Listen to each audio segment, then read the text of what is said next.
So Assassin's Creed Shadows is finally coming, and let me tell you, this is a lot to unpack. Feudal Japan has been one of the most requested settings for the series since, well, forever, and Ubisoft is finally delivering. But is it going to be everything we hoped for? Is it another Odyssey-style RPG grindfest, or is it actually bringing back some of that classic Assassin's Creed stealth we've been missing? We've done all the research, dug through every gameplay detail, and we're breaking down everything you need to know before you buy Assassin's Creed Shadows. So sit back, relax, and let's jump in.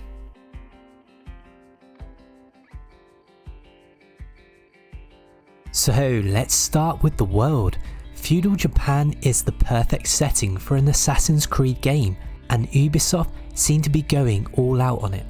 The game takes place during the Sengoku period, a time of intense war, shifting alliances, and, of course, Shinobi and samurai in their prime. This means you're going to be exploring castle towns, bustling ports, peaceful temples, dense bamboo forests, and war-ravaged villages. If Ubisoft nails the atmosphere, this could be the most immersive Assassin's Creed world to date. The game also features changing seasons and dynamic weather, which isn't just for show. Rain can now make stealth easier, but it also makes surfaces slippier, affecting movement. Snow will actually slow you down, and wind can alter the path of projectiles. These small details could add a real tactical layer to gameplay and make exploration feel fresh every time.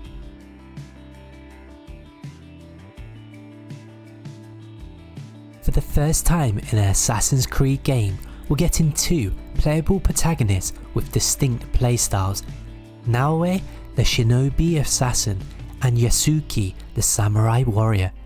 This is where the game could really shine. Playing as Naoe is all about classic stealth gameplay. You'll be using agility, parkour, shadows, and distraction tactics to get past enemies.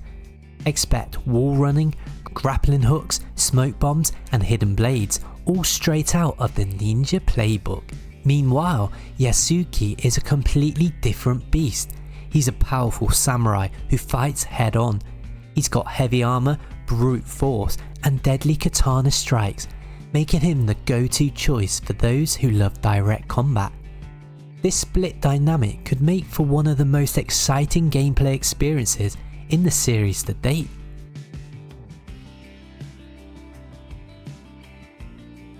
If you were hoping for a return to real stealth mechanics, Shadows might finally deliver, unlike some of the most recent RPG-style AC games. This one seems to focus more on assassinations, tactical movement, and actual sneaking. You can extinguish torches to create darkness, hide bodies, and use verticality to your advantage, all of which are classic stealth elements the series have been missing out on. But don't think combat is just an afterthought. With Yasuki, fights are more grounded and weighty, feeling closer to Ghost of Tsushima than the floaty battles of older Assassin's Creed titles. His swordplay looks brutal and precise, with parrying, finishing moves, and even destructible environments, making fights feel more dynamic. This means whether you like playing slow and methodical or fast and aggressive, there's something for you here.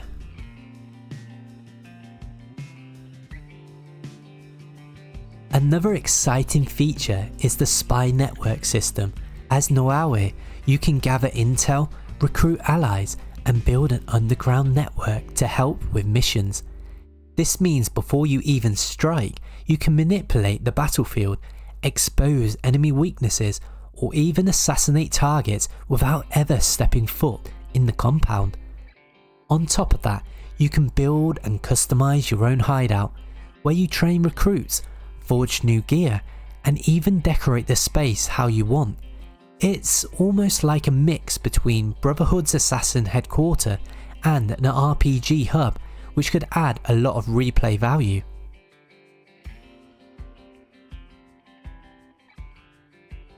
One of the biggest complaints in recent Assassin's Creed games is that parkour hasn't been the same since Unity. In Shadows, Ubisoft has hinted that vertical movement and classic Assassin's Creed style traversal are making a comeback. Expect grappling hooks, rooftop chases, wall running and dynamic climbing. If they truly bring that back, the sense of flow and the movement, this could be the best Assassin's Creed parkour system in years. And let's not forget, Feudal Japan's architecture is made for this kind of movement, isn't it? Imagine weaving through rooftops, sliding through the paper doors and leaping between temples. If Ubisoft gets it right, this could be an absolute dream for stealth fans.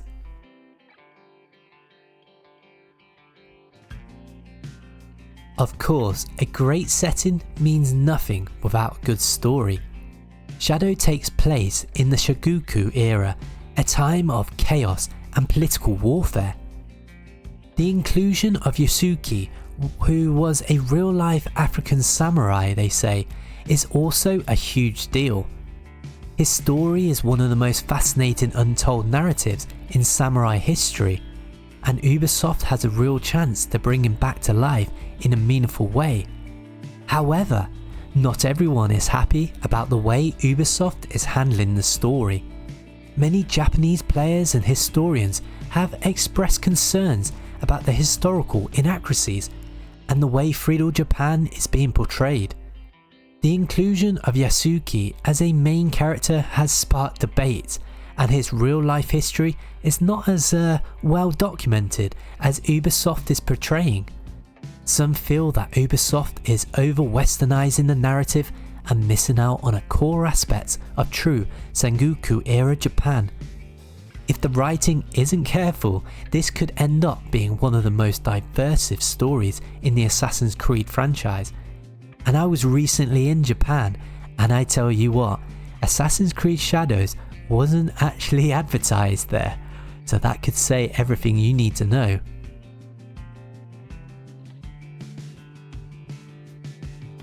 And one thing you probably want to know is, let's get it real, this is Ubisoft, and yes, there will be microtransactions. If history tells us anything, expect cosmetic items, XP boosts, and even possibly some exclusive in-game weapons locked behind paywalls. The real question is, will these impact gameplay, or are they just optional add-ons? We'll have to wait for launch to see how aggressive it is and what they actually are going to be doing about the microtransactions in Assassin's Creed Shadows.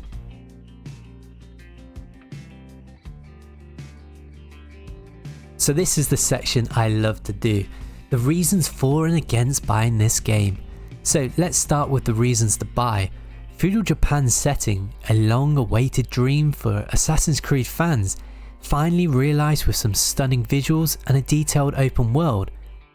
And the dual playstyles, you can play as a stealthy shinobi or a powerful samurai, offering diverse gameplay experiences which can be pretty cool. The improved stealth mechanics is the return of the light manipulation, verticality and the tactical assassinations. And with the parkour revamp, a possible return to the classic fluid traversal system is definitely a plus in this game. The spy network and hideout customization, I like this because it adds depth to the gameplay and strategic elements. And now let's look at the reasons to wait or skip, maybe. It's your decision. So Ubisoft's track record, microtransactions with the possible play to win mechanics or excessive monetization could be a reason to skip. Concerns about historical accuracy, with some Japanese players feel the game misrepresents their culture. If this is something you're actually bothered about, this could be a reason. Possible RPG bloat. If it follows the Odyssey and Valhalla model, this game could be just too grindy. And also wait for the reviews. If you're unsure, it might be best to wait and see how well Ubisoft executes these ambitious ideas when it gets launched. So guys, that's everything you need to know before you buy Assassin's Creed Shadows. Feudal Japan, dual protagonists, stealth returning in a big way, and some generally promising gameplay systems make this one of the most exciting Assassin's Creed games in a long time. But will it live up to the hype? Let us know what you think in the comments. If you enjoyed this breakdown, show some love, press that subscribe button, and I'll be catching you in the next video.